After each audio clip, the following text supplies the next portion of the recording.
डोलिया फनावे बाहिन का आने पहुँचाई हो। जाई के पहुँचे दुआरावा तो बहनी से अरज करें, बहनी से अरज करें हो। जाई के पहुँचे दुआरावा तो बहनी से अरज करें, बहनी से अरज करें हो।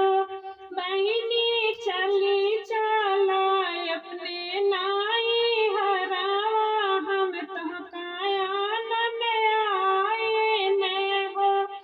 बहनी चली चला अपने नाई हरावा, हम तुहकाया नन आए ने हो। बहनी भौजी तोहरी गर्भ जनानी तो तुहका बोलाई ने हो। बहनी भौजी तोहरी गर्भ जनानी तो तुहका बोलाई ने हो। बहनी यही खातिर डोलिया ले आए आनन तुहका आए हो।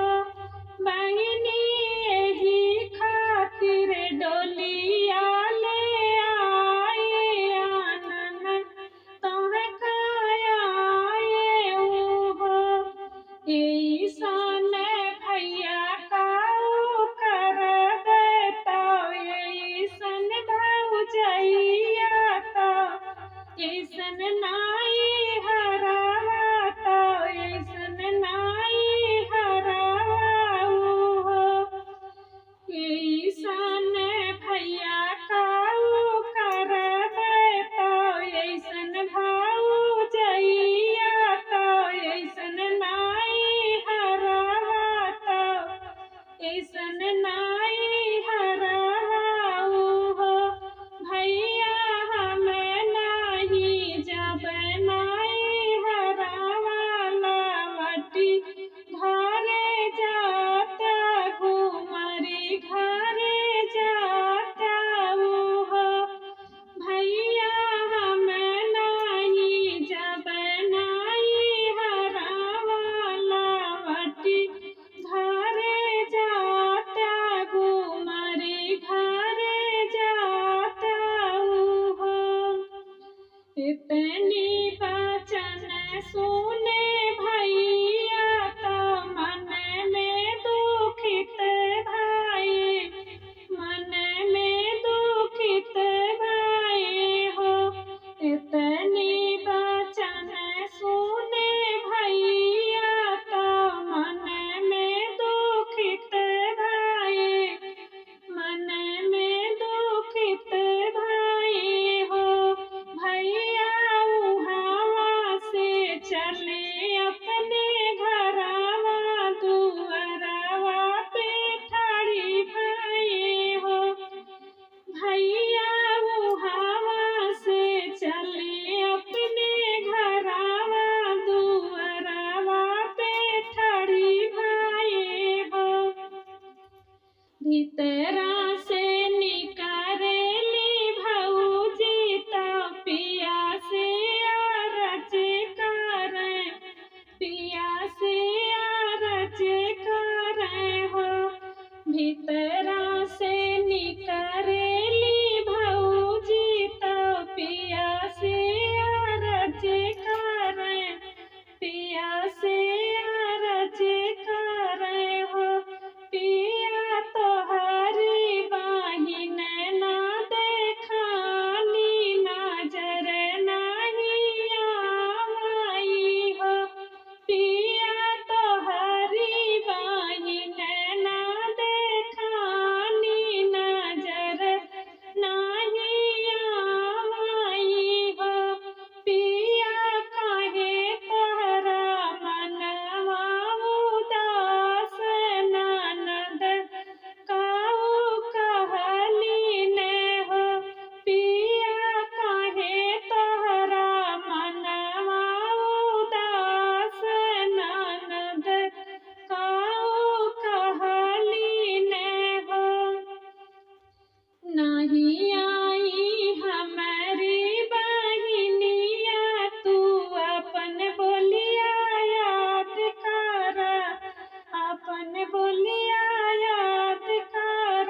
बहनी के देश पहुँचे हो उहाँ से चलले है नौआ तो बहनी देश पहुँचे तो बहनी के देश पहुँचे हो बहनी तोहरे तो जन्म में भतीजवा तो भौजी बोलाई हो बहनी तोहरे तो जन्म में भतीजवा तो भौजी बोलाई हो इतनी बचन सुनी बहिनी तो बहुत खुशी भाई बहुत खुशी भाई हो इतनी बचन सुनी बहिनी तो बहुत खुशी भाई बहुत खुशी भाई हो बहनी मुख भर लालन आशीष तो भौजी आशीष आई हो बहनी मुख भर लालन आशीष तो भौजी आशीष आई हो नौआ जुगे जुगे जिए मोर भतीजवा तो भैया मोर खुशी रहे भौजी मोर खुशी रहे हो नौआ जुगे जुगे जिए मोर भतीजवा तो भैया मोर खुशी रहे भौजी मोर खुशी रहे हो तू ही मोर